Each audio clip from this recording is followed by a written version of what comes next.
क्या आपने कभी सोचा है नागा साधु और अघोरी में आखिर क्या फ़र्क है? आखिर नागा साधु नंगे क्यों रहते हैं? अघोरी शमशान के राख से क्यों नहाते हैं? आखिर अघोरी मुर्दों के साथ शारीरिक संबंध क्यों बनाते हैं? भगवान शिव के भक्त होकर भी आखिर क्यों मानव मांस खाते हैं और मानव खोपड़ी से पानी पीते हैं? आखिर अघोरी शमशान में ही साधना क्यों करते हैं? और एक महिला अघोरी कैसे बनती है? आज मैं आपको सच्चे नागा साधु और अघोरियों की दुनिया में लेकर चलने वाला हूं, जिसे जानकर आप दंग रह जाएंगे। नमस्कार दोस्तों, मेरा नाम है अमित और आपका फिर से स्वागत है मिस्ट्री टाइम की एक और वीडियो में। अघोर पंथ की धारणा क्या है, ये जानने से पहले आपको अघोरी का मतलब पता होना चाहिए। अघोरी यानी अ प्लस घोर, यानी घोर ना होकर सरल हो, और अघोरी अपने जिंदगी में इसी सरलता को शामिल करते हैं। अघोरी ये नाम सुनते ही नॉर्मल इंसान के मन में दो ही भाव आता है, पहला डर और दूसरा जिज्ञासा। अघोरी साधु जिनका लाइफ नॉर्मली दिखने वाले आम साधुओं से हटके होता है।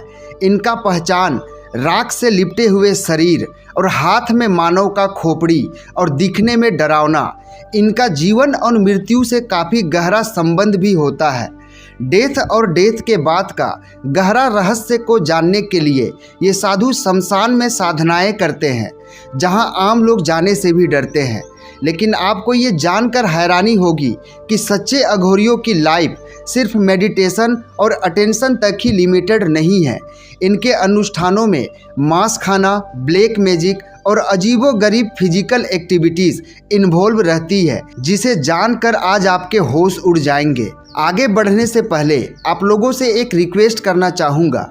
अगर आप लोगों को मेरा वीडियो देखना पसंद आ रहा है तो प्लीज़ चैनल को सब्सक्राइब कर ले और मुझे सपोर्ट करें, ताकि मैं और भी अच्छा वीडियो आप लोगों के लिए बना सकूं। अब आइए वीडियो में आगे बढ़ते हैं। Chapter 1, journey of becoming an Aghori. Normal इंसान से अघोरी साधु बनना जितना आप सोच रहे हैं उतना ईजी नहीं है। इनका जीवन आम लोगों और आम साधुओं से बिल्कुल अलग होती है। अघोरी साधु कोई भी जात के लोग बन सकते हैं। अघोरी साधु बनने के लिए कोई एज लिमिटेशन नहीं होती। चाहे आप 10 साल के हो या 40 साल के, आप किसी भी उम्र में अघोरी साधु बन सकते हैं। यहाँ तक कि चाहे आप स्त्री हो या पुरुष, अघोरी साधु बनने में जेंडर से रिलेटेड कोई रोक नहीं है। अघोरी साधु बनने के लिए सबसे पहला शर्त होता है मन से घृणा को खत्म करना, दूसरा मोह माया रिश्ते नाते को त्याग देना, और तीसरा अपने पहचान तक को छोड़ देना। यही नहीं, अगर कोई अघोरी साधु बनना चाहता है तो उन्हें मृत्यु के भय को त्यागना पड़ता है, इसलिए उन्हें जीते जी अपना श्राद्ध कराना पड़ता है। इसका मतलब ये है कि अब उनके जीवन में शिव और माता काली के सिवाय ना किसी के साथ कोई संबंध है, ना मृत्यु का भय, ना मोह माया। फिर ये सारे शर्तें मानने और पूरा करने के बाद अब स्टार्ट होती है एक नॉर्मल इंसान से नागा साधु बनने की यात्रा। इस यात्रा में उनका सबसे पहला काम होता है अपने लिए एक गुरु की तलाश करना, और अगर कोई गुरु नहीं मिलता तो वे शिव के दूसरे रूप बाबा काल भैरव को अपना गुरु मान लेते हैं और उन्हीं की साधना करते हैं। इसके बाद उन्हें अपने गुरु के द्वारा एक मंत्र दिया जाता है, जिसे उन्हें 12 साल तक प्रतिदिन जपना पड़ता है, और जो इसे ईमानदारी के साथ पूरा कर लेता है वही आगे की साधना का हकदार बनता है। अघोरी साधुओं के जीवन में 3 साधनाएं होती है जो शमशान में की जाती है: शव साधना, शमशान साधना, शिव साधना।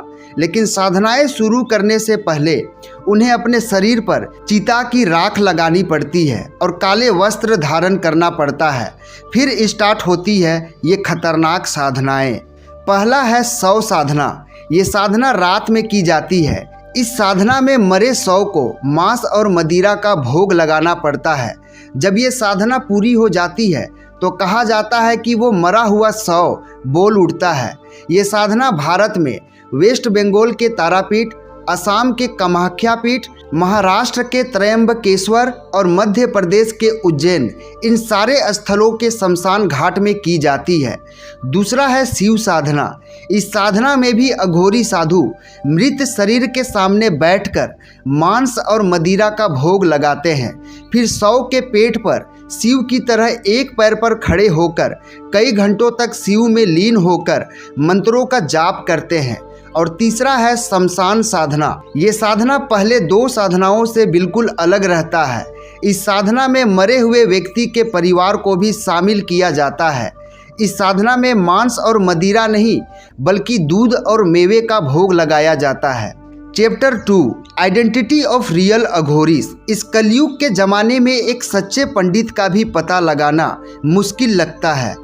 आजकल कोई भी इंसान काले कपड़े और शरीर पर भस्म लगाकर और इंसानी खोपड़ी पकड़कर अघोरी होने का दावा करते हैं।